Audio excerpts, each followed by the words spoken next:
Hello बच्चों, कैसे सब लोग। मैं लास्ट क्लास में बायोलॉजिकल क्लासिफिकेशन को ऑलरेडी आपका मोनेरा बताया था। मोनेरा में आपका कुछ फीचर्स बताया था, इंट्रोड्यूस किया था मोनेरा को। लेकिन आज स्टार्ट करेंगे मोनेरा को जो दो ग्रुप पे क्लासिफिकेशन किया जाता है, that is the Archie bacteria and you bacteria. तो पहले स्टार्ट कीजिए आर्की बैक्टीरिया।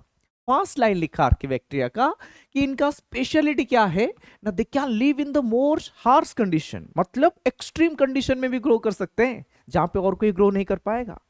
कौन सा कंडीशन है आपका? तीन कंडीशन आपका एनसीडी लिखा है, ऐसे तो बहुत हो सकते हैं, मैं बताऊंगा थोड़ा बहुत।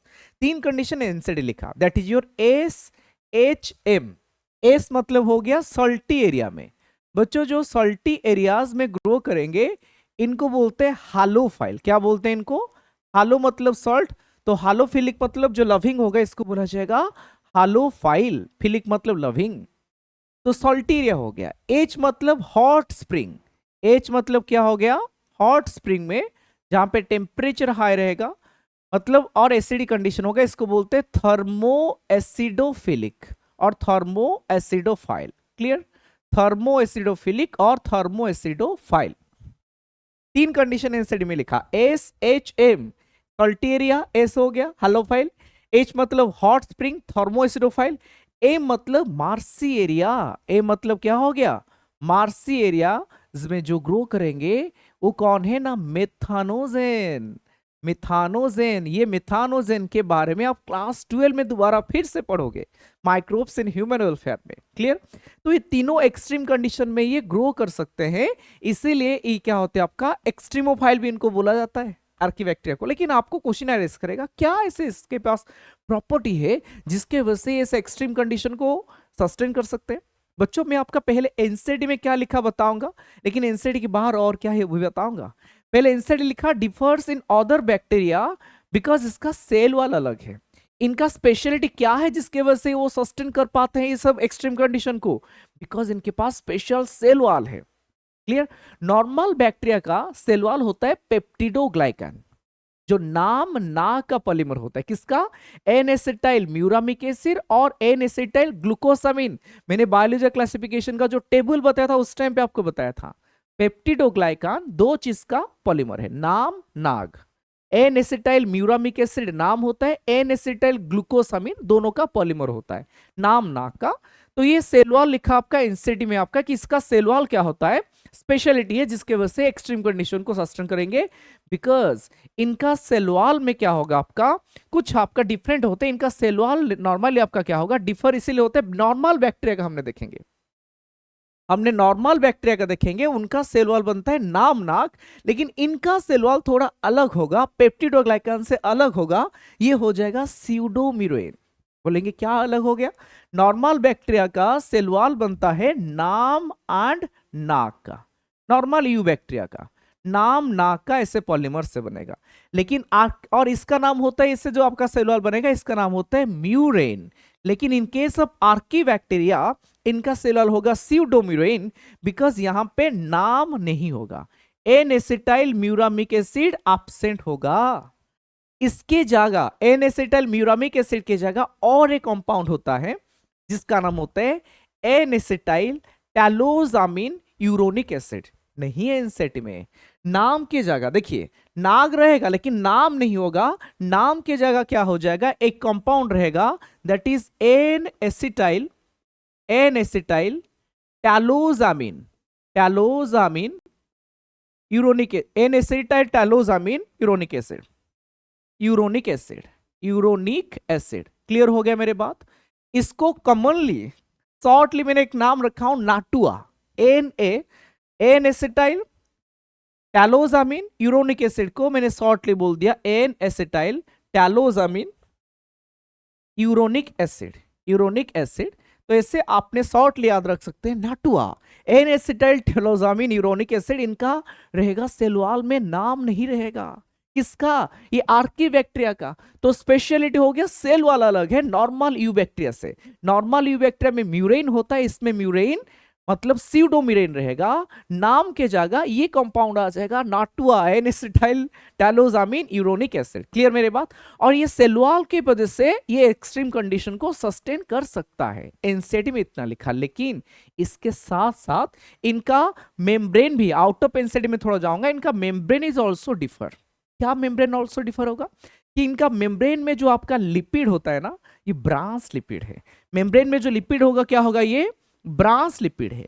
ये ऑप्शन में आपका लिखेगा तो ये सही मान लेंगे, लेकिन पूछा जाएगा लेकिन कि आपका आर्कीबैक्टीरिया का क्या यूनिक है जिसके वजह से वो सस्टेन कर पा रहा है एक्सट्रीम को, तो सेल वॉल करोगे। मेरी बात सुनिए, क्या स्पेशलिटी है जिसके वजह से आपके एक्सट्रीम कंडीशन को सस्टेन करेगा? That is cell wall. लेकिन ऑप्शन में सपोज आ गया कि आर्कीबैक्टीरिया का मेम्ब्रेन में ब्रांस लिपिड है, हाँ जी सही है स्टेटमेंट, इसको कैसे गलत कर सकते हैं?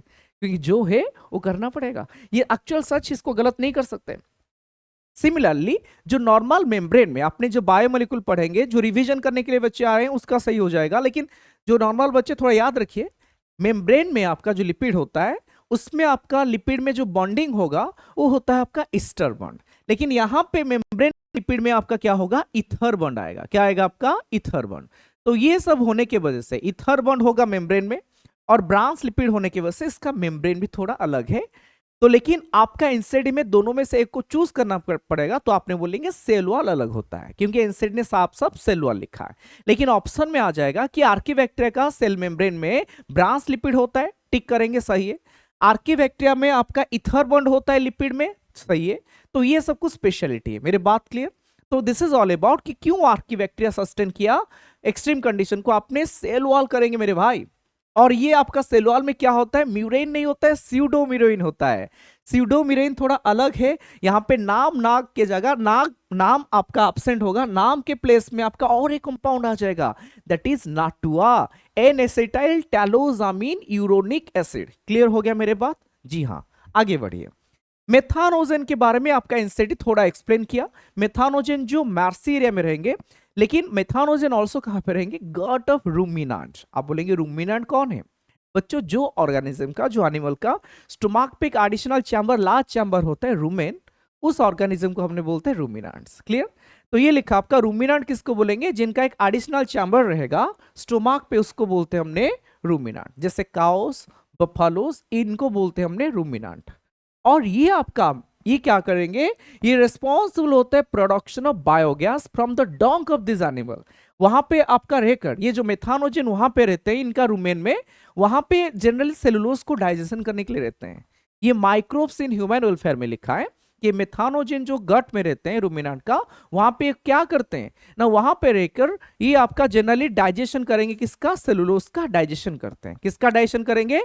सेलुलोज का। लेकिन उसके साथ साथ और ये क्या करेंगे आपका? डोंग से प्रोडक्शन ऑफ क्या करेंगे? बायोगैस, मतलब मीथेन का फॉर्मेशन करते हैं। कहां से?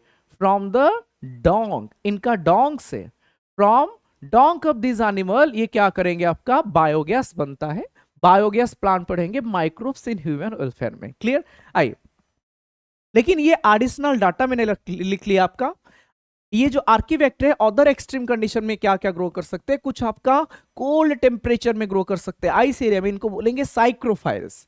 हाई पीएच में भी ग्रो कर सकते हैं, अल्कालोफाइल्स। लेकिन हाई प्रेशर में आपका एनसीईआरटी में जब आपका ये स्टार्ट किया था, मोनेरा लिखा था they can also grow in deep ocean. Ocean का डीप में भी ग्रो कर सकते हैं। आपको पता है ओशन के डीप में कितना प्रेशर है? तो एक्सट्रीम प्रेशर को भी सस्टेन करने का इनका टेंडेंसी है, जहां पे हमारा बॉडी ब्रेक कर जाएगा, लेकिन इनका हाई प्रेशर को भी सस्टेन कर पाएगा। इसलिए इनको बोलते हैं बारोफाइल। क्या बोलते हैं? बारो मतलब प्रेशर, तो बैरोफाइल मतलब प्रेशर भी इनको क्या नहीं कर पाएगा, कुछ मतलब सस्टेन कर पाएंगे प्रेशर को। इनका नाम हो गया बारोफाइल। एक्सट्रीम कंडीशन में ग्रो कर सकते हैं। ये 3 एक्स्ट्रा मैंने बोल दिया। क्लियर मेरी बात? ये था आर्कीबैक्टीरिया के बारे में। अभी हमने स्टार्ट करते हैं यू बैक्टीरिया। बच्चों, यू बैक्टीरिया मतलब यू मतलब ट्रू, जैसे यू कैरियोट्स होते हैं ट्रू, तो सिमिलरली ट्रू न्यूक्लियस, ये यू बैक्टीरिया मतलब ट्रू बैक्टीरिया। पहला पॉइंट लिखा कि इनका presence of rigid cell wall, already मैंने बार बार बोल चुका हूं, कैसे बनेगा? पेप्टिडोग्लाइकान। पेप्टिडोग्लाइकान किसका पॉलीमर है? नाग का पॉलीमर होगा। 2 चीज का, हेटेरो होगा, होमो नहीं बोलेंगे। लेकिन काइटिन जो होता है, जो आपका फंगाई का सेल वॉल में होता है, वो क्या होता है? होमोपॉलीमर ऑफ नाग होता है। इसमें दोनों चीज रहेगा, मैंने 3 बार लिख चुका हूं। इसमें नाम रहेगा एनिसिटाइल म्यूरामिक एसिड, नाग रहेगा, ऐसे बार बार बार बार रिपीटेशन होगा। लेकिन थोड़ा सा फिर से आपको बैक में जाऊंगा, क्या आर्कीबैक्टीरिया में आपका ऐसा था? नहीं। आर्कीबैक्टीरिया में सर, आर्कीबैक्टीरिया के केस में ये जो नाम नाम नहीं था, नाम को रिप्लेस हो गया था और एक कंपाउंड जिसका नाम था N acetyl talosamine uronic acid, NATUA. Clear? आइए, तो नेक्स्ट लिखा आपका इफ मोटाइल, ये तो सेल वाला रहेगा। If motile, suppose bacteria motile है, उनके पास फ्लैजेला आएगा, सिलिया नहीं आएगा। बोल चुका ऑलरेडी, जब मैंने आपको स्पाइरलम बताया था सेप, उसमें दोनों साइड में क्या था? फ्लाजेलम था। तो इसीलिए मोटाइल होने से आपका फ्लाजेला आएगा, नो सिलिया, क्योंकि यू बैक्टीरिया में ही क्या नहीं होता है कभी? सिलिया नहीं आएगा। सिलिया यूकैरियोट्स में होता है मेरे भाई। नेक्स्ट लिखा, इसको आपने कैसे अप्रोच करेंगे? ये जो यू बैक्टीरिया में बच्चों 3 बैक्टीरिया के बारे में लिखा है। एक लिखा फोटोसिंथेटिक ऑटोट्रोफ, एक लिखा केमोसिंथेटिक ऑटोट्रोफ, और एक लिखा हेट्रोट्रोफ। तो 3 कैटेगरी में आपने पढ़ लोगे, बैक्टीरिया खत्म हो जाएगा। पहले स्टार्ट करते फोटोसिंथेटिक ऑटोट्रोफ के बारे में लिखा, दीज आर द साइनोबैक्टीरिया और ब्लू ग्रीन आल्गी। साइनोबैक्टीरिया और ब्लू ग्रीन आल्गी आपका हो गया। इनका बॉडी ऑर्गेनाइजेशन देखेंगे, ये साइनोबैक्टीरिया और ब्लू ग्रीन आल्गी का बॉडी ऑर्गेनाइजेशन देखेंगे। कुछ यूनिसेलुलर होगा, कुछ आपका कॉलोनियल हो सकते हैं, और कुछ फिलामेंटस। कॉलोनियल मतलब ग्रुप में ऐसे रहेंगे, फिलामेंट मतलब ऐसे चेन में रहेंगे, फिलामेंट बना के। तो लेकिन इनका जो कॉलोनी होगा, ये कॉलोनी को प्रोटेक्शन देने के लिए एक्सट्रीम कंडीशन में, इसके साथ साथ इनके पास जिलाटिनस सीथ होता है। जिलाटिन वार्ड ऑलवेज आपका पढ़ेंगे, तो एक प्रोटीन फाइबर से बनेगा, दैट इज कोलाजन फाइबर, जो इनको प्रोटेक्शन देगा। क्लियर हो गया आपका? तो इनका कॉलोनी कवर बाय जिलाटिनस। लेकिन बच्चों, आपने जब आपने नॉस्ट्रक पढ़ेंगे, नॉस्ट्रक के चारों तरफ एक आपका कवर किया, वहां पे लिखा है म्यूसिलेजिनस सीथ। बच्चों, जिलाटिनस सीथ, म्यूसिलेजिनस सीथ का फंक्शन सेम, प्रोटेक्शन, लेकिन इनका जो कंपोनेंट मतलब कैसे बना हुआ है वो सेम नहीं होगा, मतलब इसका कंपोनेंट सेम नहीं होगा आपका, बिकॉज जिलाटिनस सीथ कोलाजन फाइबर से बनेगा, म्यूसिलेजिनस सीथ ऐसा नहीं होगा। म्यूसिलेजिनस सीथ आपका जनरली बोल सकते हैं आपका ये कुछ सुगार से बनेगा आपका, लेकिन आपका ये क्या नहीं होगा, ये जैसे बना आपका कोलाजन फाइबर से वो नहीं बनेगा। क्लियर मेरे भाई? तो ये क्या आपका था, हैबिटेट में चलेंगे। इसका हैबिटेट, कुछ लोग एक्वाटिक हो सकते हैं, कुछ आपका टेरेस्ट्रियल हो सकते हैं। एक्वाटिक में दोनों category, fresh water and marine. और बताया ये जनरली क्या करते हैं, जो पॉल्यूटेड वाटर बॉडी में ग्रो करेंगे और ब्लूम बनाएंगे, जिसको बोलते हैं आल्गल ब्लूम। क्या बोलते हैं आपका? आल्गल ब्लूम। जैसे आपने देख सकते हैं यहाँ पे, ये आपका पॉल्यूटेड वाटर बॉडी होगा, वहां पे ग्रो करके पूरा ग्रीन कलर आल्गल ब्लूम बनाए। क्लियर मेरे भाई? तो ये आपका जो भी पॉइंट मैंने बताया, photosynthetic autotroph that is cyanobacteria. और भी पॉइंट बाकी है, इनके पास एक स्पेशल स्ट्रक्चर है। जैसे नॉस्ट्रक का आपने फिगर देखेंगे, ये नॉस्ट्रक का फिलामेंटस फॉर्म है, ये नॉस्ट्रक का ऐसे फिलामेंटस फॉर्म है। बच्चों, इनके पास कुछ स्पेशल स्ट्रक्चर होता है, जिन लोग को हमने क्या बोलते हैं, हेटेरोसिस्ट। जिन लोग को जैसे यहां पे भी दिखाया, इसको हमने बोलते हैं हेटेरोसिस्ट। और ये हेटेरोसिस्ट होने के वजह से ये क्या कर सकते हैं, फ्री लिविंग नाइट्रोजन फिक्सेशन कर सकते हैं, नॉस्ट्रक एंड एनावेना। ऑसिलेटरी भी लिखा है, कौन सा चैप्टर में, माइक्रोब्स इन ह्यूमन वेलफेयर। यहां पे 2 बैक्टीरिया नाम लिखा, नॉस्ट्रक एंड एनावेना। तो क्या होता है इनके पास ना, स्पेशलाइज सेल, नाम है हेटेरोसिस्ट। ये स्पेशलिस्ट क्यों है? हेटेरोसिस्ट ऐसा क्या है जो स्पेशलाइज्ड है ना बच्चों? ये फ्री लिविंग नाइट्रोजन फिक्सेशन करेगा, किसी का मदद नहीं लेगा। लेकिन नाइट्रोजन फिक्सेशन करने के लिए क्या चाहिए, एक एंजाइम चाहिए। तो it contain an enzyme nitrogenase. ये हेटेरोसिस्ट के पास एक एंजाइम है, इट कंटेन एंजाइम, क्या लिखा, नाइट्रोजिनेज। क्यों स्पेशलिटी बता रहा हूं, हेटेरोसिस्ट के पास एक आपका एंजाइम है, नाम होता है नाइट्रोजिनेज। क्लियर? मतलब जो नाइट्रोजन को फिक्स करेगा, एटमॉस्फेरिक नाइट्रोजन को अमोनिया में कन्वर्ट करेगा। लेकिन ये नाइट्रोजिनेज बोलता है कि मैं एक्शन मतलब एक्टिव होने के लिए मुझे एनारोबिक कंडीशन चाहिए। ये आपका नाइट्रोजिनेज बोलता है, ये नाइट्रोजिनेज एंजाइम को क्या रिक्वायर है, ये रिक्वायर होता है इसको एक्टिव होने के लिए एनारोबिक कंडीशन। इसको कौन सा कंडीशन चाहिए, एनारोबिक कंडीशन चाहिए। इसको क्या चाहिए, एनारोबिक कंडीशन चाहिए, जिस कंडीशन में एक्टिव हो पाएगा। क्लियर मेरे बात? तो एनारोबिक कंडीशन रखने के लिए हेट्रोसिस्ट कभी एरोबिक रेस्पिरेशन नहीं करेगा, उसके अंदर क्या चलेगा? एनारोबिक। और ये खाना कहां से लाएगा ना? आपको पता है कि आपका फोटोसिंथेसिस होगा तो लाइट आपका पिगमेंट होगा, जैसे आपने पढ़ा था फोटोसिंथेसिस में PS1 PS2 होता है, सब लाइट को ऑब्जर्व करने के लिए, इनके पास भी सेम होता है। लेकिन आपका हेट्रोसिस्ट के पास PS2 एब्सेंट होगा। PS2 क्या हो जाएगा? एब्सेंट। आप बोलेंगे क्यों? बच्चों अभी जो फर्स्ट टाइम इसको पढ़ रहे हैं, जो फोटोसिंथेसिस नहीं पढ़े, आप स्टॉप हो जाइए, मतलब ये पार्ट को थोड़ा इग्नोर कीजिए। फोटोसिंथेसिस जो पढ़े उनके लिए रिवीजन कर रहे हैं, उनके लिए फायदा क्या है उनको पता है। PS2 आपका एक आपका कॉम्प्लेक्स होता है, मतलब पिगमेंट है आपका, जिसकी वजह से आपका क्या हुआ था फोटोसिस्टम में, आपका वाटर का स्प्लिटिंग होकर ऑक्सीजन बना था। तो यहां पे PS2 रहेगा तो ऑक्सीजन बन जाएगा, इसीलिए आपका हेटेरोसिस्ट में PS2 नहीं होता है, तो नो ऑक्सीजन फॉर्मेशन। इतना जान लीजिए, PS2 आपका लाइट हार्वेस्टिंग कॉम्प्लेक्स का एक पार्ट है, जिसके वजह से आपका ऑक्सीजन बनता है।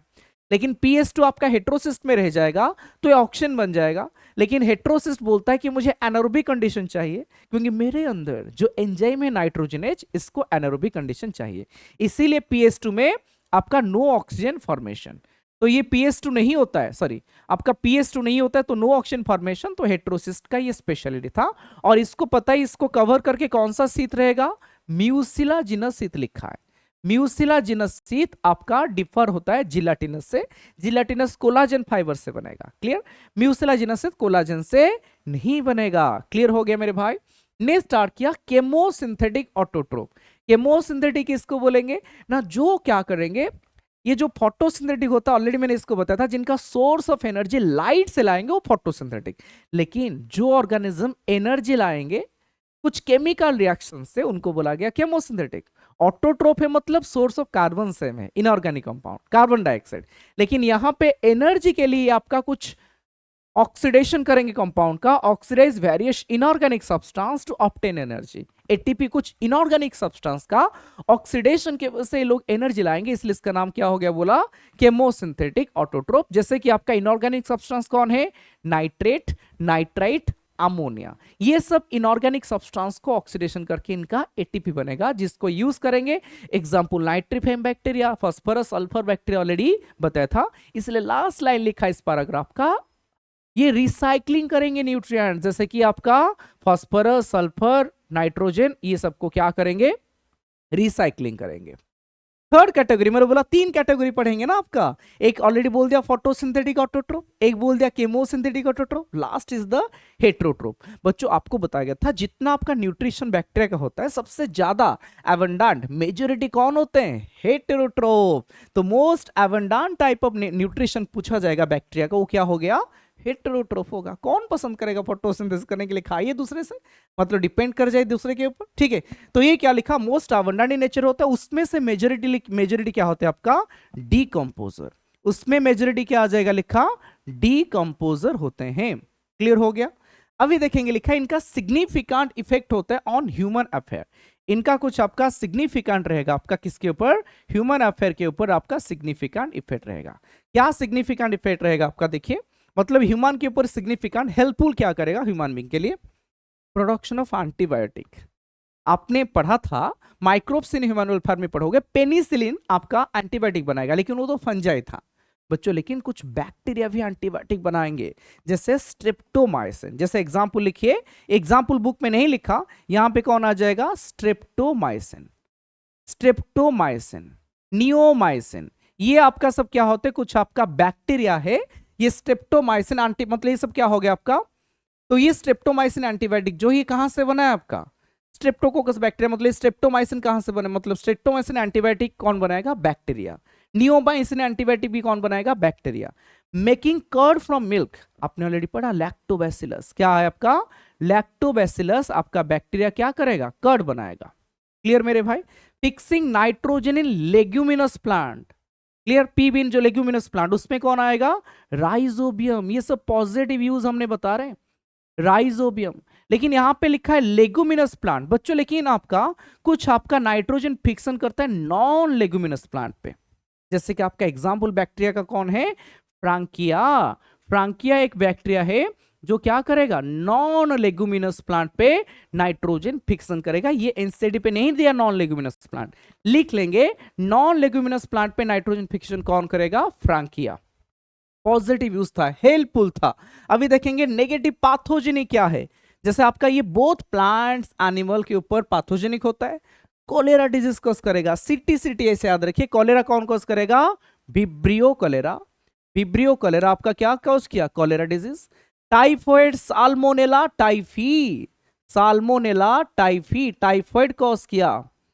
साइट्रस कैंकर जैंथोमोनास, कौन हो गया बैक्टीरिया का नाम, जैंथोमोनास। ये एनसीडी में बैक्टीरिया का नाम नहीं लिखा है, मेंशन कर लोगे, ठीक है।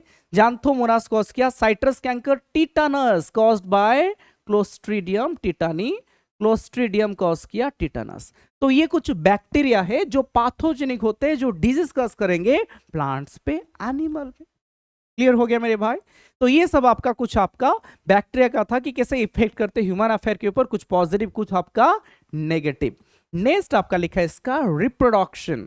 बच्चों रिप्रोडक्शन मेनली बाय फिशन लिखा। बच्चों माइटोकॉन्ड्रिया का लिंक करके बताएंगे, माइटोकॉन्ड्रिया हमारे सेल के अंदर भी कैसे रिप्रोडक्शन करता है, same bye fission. Clear.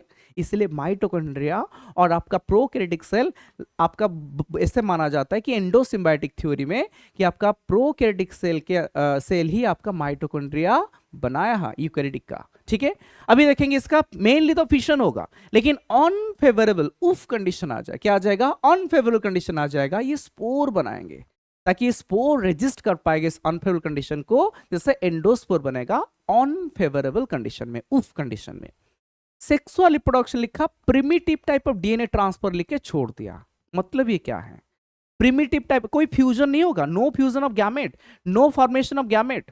In case of bacteria no formation fusion of gamete, sexual reproduction लिखा, primitive type of DNA transfer. इसका मतलब क्या हो गया, ये कॉन्जुगेशन जैसे एक मेथड मैंने बोला, और भी दो मेथड है, ट्रांसडक्शन हो सकता है या फिर आपका ये ट्रांसफॉर्मेशन हो सकता है, लेकिन एक कॉन्जुगेशन मैंने बताया। सपोज ये एक बैक्टीरिया है बच्चों, बैक्टीरिया के पास उसका खुद का तो क्रोमोसोमल डीएनए होता है, लेकिन एडिशनल एक प्लाज्मिड होता है। जो प्लाज्मिड फर्टिलिटी के लिए रिस्पॉन्सिबल होगा उसको बोलते हैं एफ प्लाज्मिड। क्या बोलते हैं आपका, ए प्लाज्मिड और फर्टिलिटी प्लाज्मिड। जिस बैक्टीरिया के पास ये ए प्लाज्मिड रहेगा इसको बोलेंगे ए प्लस स्ट्रेन। जिसके पास ये नहीं रहेगा वो क्या हो गया, ए माइनस। क्लियर हो गया। जिसके पास ये पॉजिटिव ए प्लाज्मिड रहेगा, फर्टिलिटी प्लाज्मिड और ए प्लाज्मिड, ये पॉजिटिव स्ट्रेन होगा, ये क्या हो गया, नेगेटिव। इसको बोलेंगे हमने डोनर और इसको बोलेंगे हमने रेसिपिएंट। इसको हमने बोल देंगे रेसिपिएंट। क्लियर हो गया आपका। तो क्या होगा ना, ये जो ए प्लाज्मिड डोनर है ये क्या करेगा, सुन लीजिए मेरे भाई, ये क्या करेगा, ये क्या करेगा, इसका डीएनए को, ये डीएनए यहां से इससे ट्रांसफर होके इसके अंदर चला जाएगा। तो इसके पास नहीं था, इसके अंदर ट्रांसफर होगा। ये पॉजिटिव जो आपका ए प्लाज्मिड को डोनेट करेगा जिसके पास नहीं था, तो ए प्लस ने ए माइनस को डोनेट करेगा। एक डोनर हो गया और एक रेसिपिएंट हो गया। और ये जो आपका बना है ये कॉन्जुगेशन ट्यूब बोलते हैं और इसको बोलते हैं सेक्स पिली। क्या बोलते हैं, सेक्स पिली। और ये बोलेंगे कॉन्जुगेशन ट्यूब। कॉन्जुगेशन ट्यूब बनेगा दो बैक्टीरिया के बीच में, एक आपका प्लाज्मिड को डोनेट करेगा और एक रिसीव करेगा। इसको बोलते हैं primitive type of DNA transfer. लेकिन आपका बुक में जो फिगर दिया है वो ये नहीं है। आपका बुक में जो फिगर दिया है ये होता है एक डिवाइडिंग बैक्टीरियम जो फिशन में डिवाइड कर रहा है। ये कोई कॉन्जुगेशन का एग्जांपल नहीं जो आपका बुक में फिगर दिया है, don't confuse it this figure. Clear मेरे बात। नेक्स्ट आपने स्टार्ट किया माइकोप्लाज्मा। बच्चों माइकोप्लाज्मा भी बैक्टीरिया के अंदर जाएगा। ये सबसे स्मॉलेस्ट आपका लिविंग सेल होता है। साइज में आपका यहां पे नहीं लिखा, सेल बायोलॉजी में लिखा है। ये बायोलॉजी क्लासिफिकेशन में साइज नहीं लिखा, सेल बायोलॉजी में लिखा कि इनका लेंथ होगा 0.3 माइक्रोमीटर। लेकिन उसी सेल बायोलॉजी में आपका एक फिगर दिया है, चार्ट दिया है बहुत सारा ऑर्गेनिज्म का, उसमें पीपीएलओ का भी साइज लिखा है। बच्चों actually PPLO pleuropneumonia like organism, ये भी वन टाइप ऑफ माइकोप्लाज्मा है। इसका साइज 0.1 माइक्रोमीटर होता है। और ये जो माइकोप्लाज्मा है इसके पास सेल वॉल नहीं है। जनरली बैक्टीरिया का सेल वॉल होगा लेकिन माइकोप्लाज्मा के पास सेल वॉल नहीं होता है। सेल वॉल नहीं होगा तो इसका शेप को ये चेंज करता रहता है, प्लियोमॉर्फिक शो करेगा, शेप चेंज करेगा, मॉर्फिक मतलब मॉर्फोलॉजी को चेंज करेगा, प्लियोमॉर्फिक शो करेगा। इसीलिए इसको बोलते हैं jokers of the plant kingdom. Plant kingdom क्यों? पहले आपका बैक्टीरिया को प्लांटे में रखा गया था अकॉर्डिंग टू 2 किंगडम, इसलिए इसको बोलते हैं जोकर्स ऑफ प्लांट किंगडम। किसको? माइकोप्लाज्मा। नेक्स्ट लिखा एक point, they can survive without oxygen. फिर से बोल रहा हूं, they can survive without oxygen मतलब ये आपका एरोबिक कंडीशन में, पूरा हिंदी में लिख दिया हूं, मतलब एरोबिक कंडीशन में ग्रो करते हैं, लेकिन एनारोबिक कंडीशन मेरा हो गया मतलब मैं नहीं मर जाऊंगा, मैं भी सस्टेन कर पाऊंगा। मतलब मैं एरोबिकली पहले ग्रो कर रहा था, अभी मेरा कंडीशन एनारोबिक हो गया, इसका मतलब मैं नहीं मर जाऊंगा, मैं भी सस्टेन कर पाऊंगा, ग्रो कर पाऊंगा। तो मतलब कभी कभी एनारोबिक कंडीशन हो जाएगा, तभी मैं क्या कर पाऊंगा? ग्रो कर पाऊंगा। तो इस कंडीशन को बोलते हैं फैकल्टेटिव एनारोब। मतलब जो जनरली होते हैं एरोबिक, लेकिन कभी कभी आपका एनारोबिक कंडीशन में भी ग्रो कर सकते हैं, इनको बोला जाएगा फैकल्टेटिव। फैकल्टेटिव मतलब कभी कभी, ये नाम इंसाइड भी नहीं लिखा, कभी कभी एनारोबिक कंडीशन में ग्रो कर सकते हैं, तो फैकल्टेटिव एनारोबिक होते हैं आपका, मतलब एनारोबिक कंडीशन में भी ग्रो कर सकते हैं, जनरली एरोबिक होते हैं। और लास्ट में लिखा ये पाथोजेनिक दोनों के लिए होते हैं, प्लांट्स के लिए, एनिमल्स के लिए। तो बच्चों ये था आपका मोनेरा का डिटेल, मैंने बताया, पहले इंट्रोडक्शन दिया था आपका पिछला मतलब चैप्टर में, मतलब पिछला वीडियो में। अब इस वीडियो में मैंने बताया आपका क्लासिफिकेशन ऑफ मोनेरा, आर्कीबैक्टीरिया का लाइन बाय लाइन। कुछ एक्स्ट्रा भी बोलता हूं बिकॉज चांस आ गया है कि ऑप्शन में एनसीईआरटी के बाहर भी थोड़ा बहुत रहता है, तो क्वेश्चन को अप्रोच करने के लिए आपको मदद करेगा। यू बैक्टीरिया के बारे में डिस्कस किया, बैक्टीरिया का रिप्रोडक्शन डिस्कस किया, माइकोप्लाज्मा आई थिंक आपको क्लियर हो गया। नेक्स्ट वीडियो में हमने प्रोटिस्टा से स्टार्ट करेंगे। क्लियर? Thank you.